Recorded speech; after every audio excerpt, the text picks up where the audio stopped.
E allora siamo con Raffaele Padrone, esponente del sindacato FSP Polizia. Buonasera Padrone. Buonasera direttore. Buonasera. Allora, lo avevamo già previsto, insomma, no? Sarà un autunno-inverno caldo con tutte queste manifestazioni, però ecco, io credo che comprimendo le manifestazioni nei No Green Pass si crei in qualche modo un precedente, no? Perché dopo, per non dover usare due pesi, due misure, bisognerà bloccare anche tutte le altre, quelle contro i cambiamenti climatici, contro la bocciatura del DDL Zan, le proteste degli studenti e così via, insomma.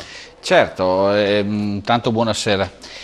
È ovvio che la Costituzione, di che ne dica qualcuno, dà la possibilità, concede di manifestare, ok?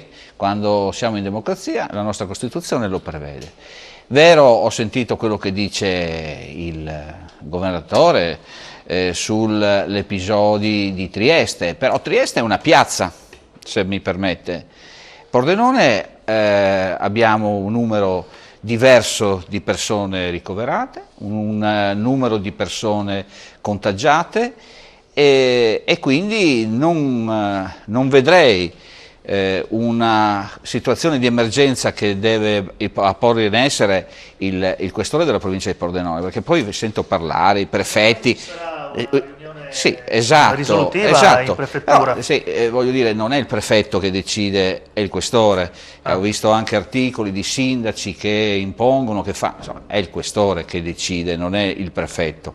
Anche perché poi altre manifestazioni, come diceva lei, sono state fatte, sono state concesse.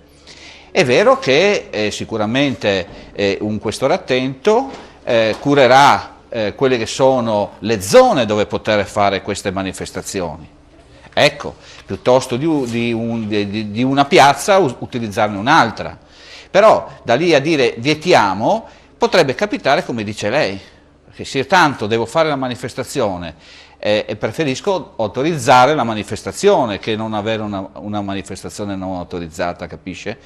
E quindi preferisco dire sì, ok, fatela lì, non fatela là. Allora che il prefetto di Trieste non accetti di fare una manifestazione per il discorso della sanità, c'è anche questo articolo sulla Costituzione. Però voglio dire, Trieste è una piazza, Pordenone è un'altra.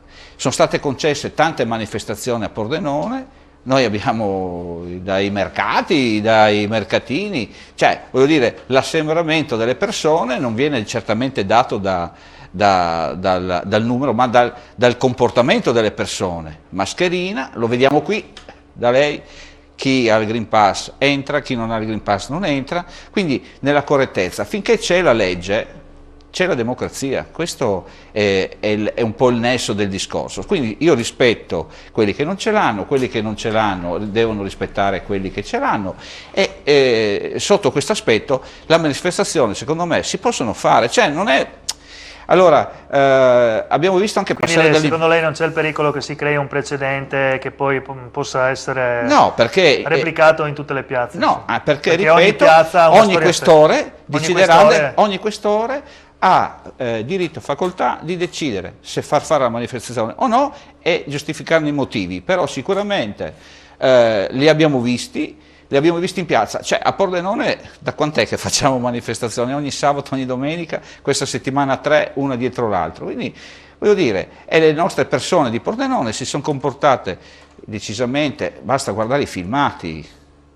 E allora abbiamo concesso. Sono comportate bene? Bene, quindi persone che avevano il loro distanziamento, adesso si vuole colpare chiaramente gli organizzatori, perché poi sono quelli che rispondono gli organizzatori, però dire che facciamo un passo indietro perché facciamo fare le manifestazioni, io penso proprio che non sia il caso. Dobbiamo cercare invece di far fare le manifestazioni in una determinata maniera, in un determinato luogo. Questa è la cosa più democratica che un questore chiaramente pensa e valuta, ma non il prefetto. Bene, grazie Raffaele Padrone per il suo contributo. Incendio nella notte tra domenica e lunedì a Trieste, coinvolta una palazzina di 5 piani, vediamo i dettagli nel servizio di Edoardo Anese.